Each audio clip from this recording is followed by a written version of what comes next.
Let's roll. We're good. Go for it.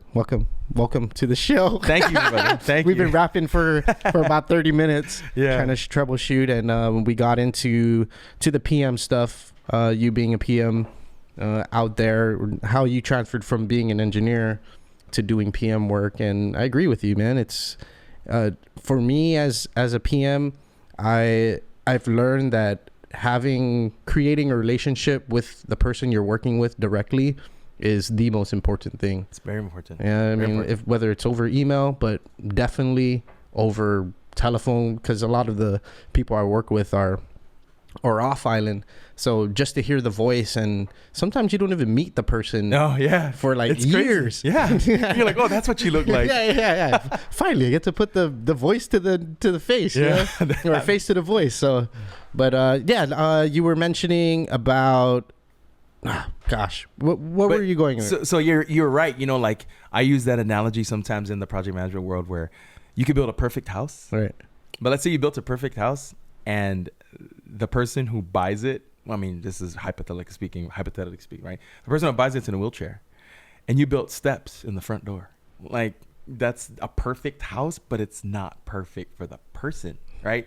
So the whole goal in the engineering world, and you're an engineer, so you know this, the whole goal is to make a perfect house for the person. That's a perfect house. That's how you define a perfect house. It's a house that is perfect for the person, not just any perfect house. Right. So that was kind of like one of the things, and I moved into coaching because I had already been developing and kind of teaching project management and delivery management already, and I had already built up a couple of people, just showing them and developing their skill set in it. But I realized to myself that the only people who I was developing were the people who I brought along. So what does that, I mean, that sounds kind of weird, right? It's like, okay, so let's say I come into your company, you ask me to deliver a project, and I deliver the project, and I bring one of my resources with me. The only people who are going to learn project management during that project is the people I brought with me. Right. And when I leave, I don't leave anything for you to develop yourself or leave anything for you to return your investment. You do get the return of investment on the project that I delivered for you, but that's it. That's the end of it. So it was a project that I had where I was like, I'm never doing that again. I am going to bring in somebody, whoever I need to bring in, but I'm going to make sure that I also develop somebody who's there in that team or office. So when I leave, they can now service themselves and coach themselves. Right. The machine is still working when you take out your cog. Right. And there's a continuous return of investment. You kind of look at that, the teach a man to fish type of thing, right? Feed him, give him fish, and then feed him for a day, teach a man to fish, feed him for life. That's kind of the whole concept of the strategic coaching. So it's funny because like I was just talking to a friend and I was like, and they said, what are you doing tomorrow? I was like, oh, I'm coaching tomorrow. I'm like, what are you coaching? And I was like, oh, I'm a strategic coach. I coach in project management, delivery management. And they're like, what? You play the ukulele? Like, how do you know that? I mean, there was even a CEO of a company. Oh, shit, dude. People still think I do podcasts for a living. It's like, no, dude, it's not a lucrative job. It's like he's a to have. Yeah. I mean, there was a CEO that I got hired to play for a company, for a company event. And the CEO, he came up to me because the HR director was like, talking to me about project management, possibly getting some coaching, right? He's like, we need your help, right? And the CEO's like, I can't believe we're talking to the ukulele player about coaching. Right? And I was like, yeah, that's kind of the tail of my tape, right? So yeah, actually, I got to go back on. and sometimes my wife like says like, do you have the right shirt on? You know, it's kind of a funny thing because like I'm walking out the door and I'm like, where am I going? Oh yeah, I have the right shirt because I have to put on the coaching shirt, and then I'm on my way to a gig, so I wear the gig shirt underneath it, like if I'm playing at Pika's or wherever, I wear the shirt underneath it, and then when I'm done coaching, I take off the coaching shirt, and I'm like, it's like Superman with his, multiple. Right. Yeah, but you know what? I love it. Booth. Music is primary, though. Music, I mean, there's no doubt on that, especially when I go whenever I engage with the customers. Right. I always tell them like, music is primary. I'm just gonna adjust this real quick. No worries. And I tell them like, they approached me, and it's kind of cool because like one of the first thing I tell them when they approach me to help coach project management is, I say, we have to start this conversation with the fact that I have nothing to sell you. And they look at me and I'm like, now that we've got the sales pitch out of the way, Like, you guys came to me for help.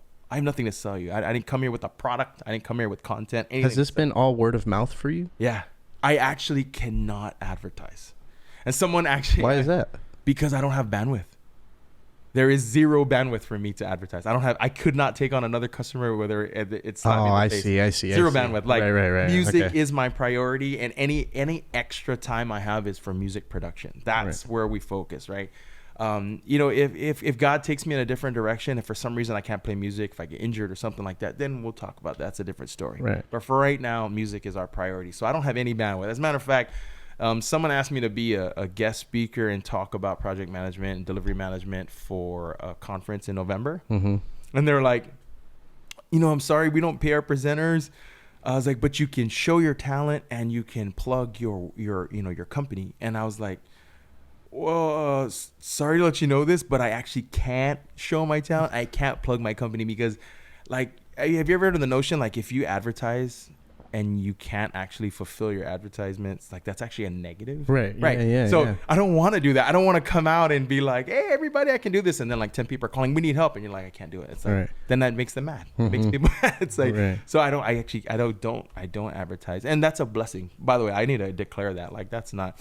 Absolutely, man. I mean, to be able to be skillful and hold an expertise in such a thing as project management, man, it's, and to not need to advertise it, to focus on music, man, it's super blessing. And it even more of a blessing is the opportunity to help somebody and develop somebody, and to see the look on their face when they actually get it, when they get the concepts and then they apply the concepts. Man, I get like super giddy. I mean, I kind of keep that in, but I'm like, nah, that's the greatest thing, you know. I feel like it's a win. You see the light bulb go ding. Right. And it's not anything selfish. It's more that when I was struggling and I had someone show me and I figured it out, I was like, oh my God, this is going to help me for the rest of my life. And to know that excitement's there. And when they figure it out, I'm like, they have no idea, but that's going to help them for the rest of their life. Is that something you see a lot of businesses here on Guam, like, needing? Oh, man, it's like the buzz now. Really? It's the buzz. I mean, I landed on Guam in 2011, and I tried to get a job, and I interviewed a ton of places, and I didn't get any jobs. And there was like one place that I found a job. And when they interviewed me for that job, they were interviewing for a project manager, but they didn't really even know what they needed.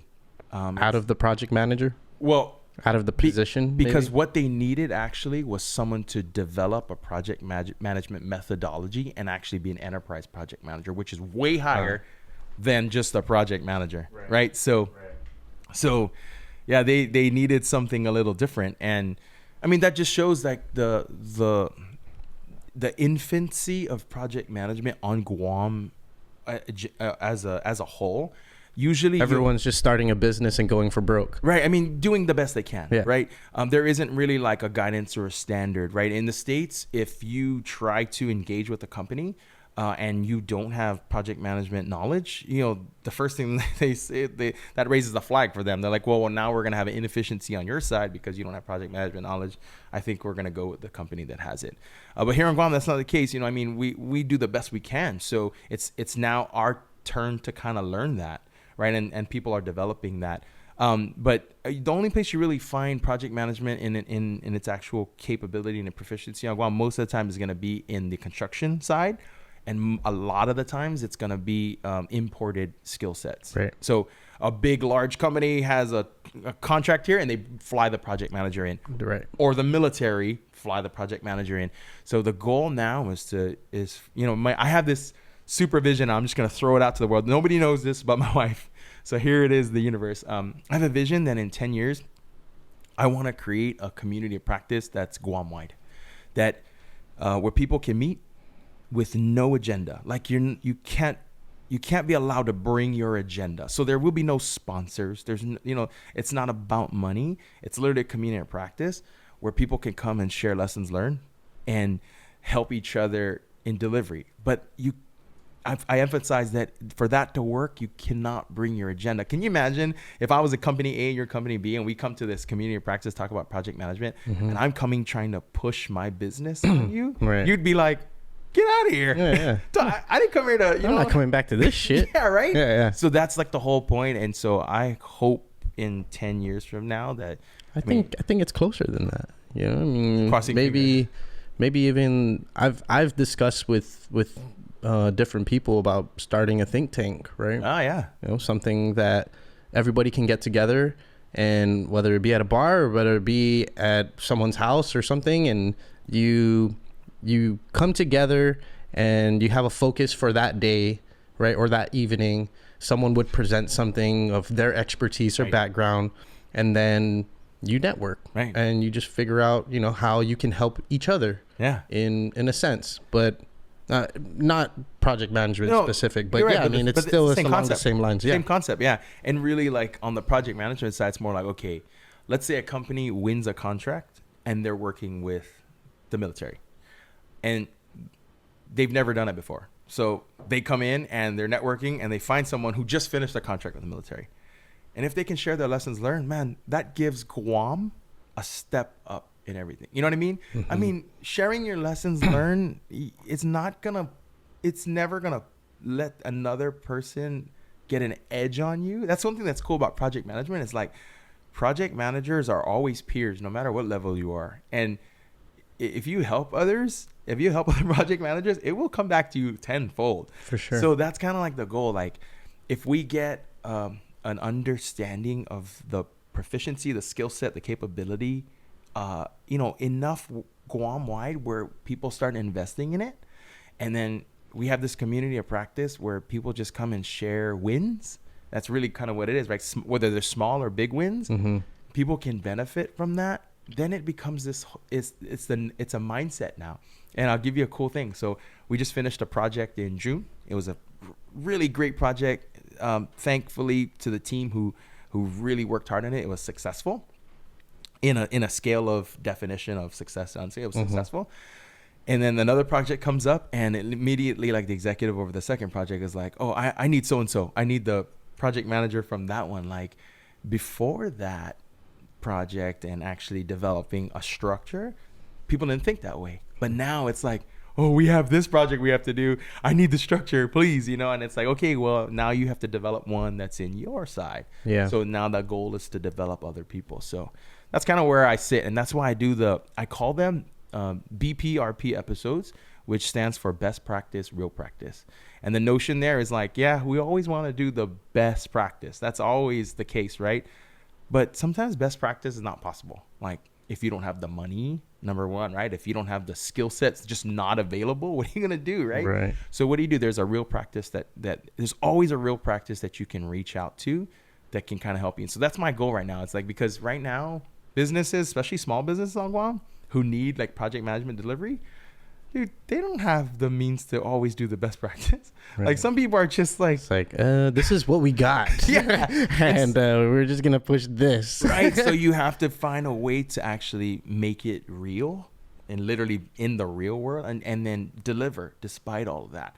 Your delivery is not going to be the greatest or the best, but you know what? As long as you understand what it's going to deliver for you, you can make progress. That's kind of the whole key. So. Yeah.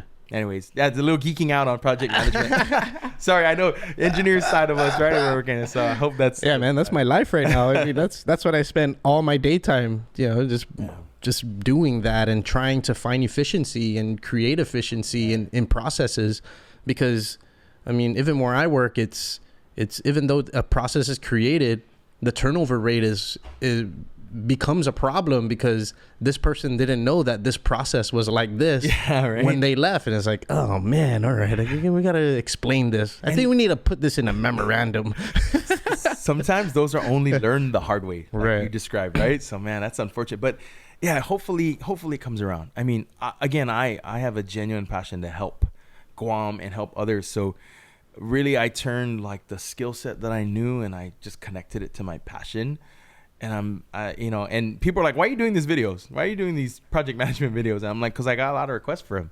Like a lot of people are like, hey, can you do something? So I was like, yeah, I'll do something. So. And the thing about it is like, it's not only people here that would need it. It's people all over the world. Right. I never even thought of that.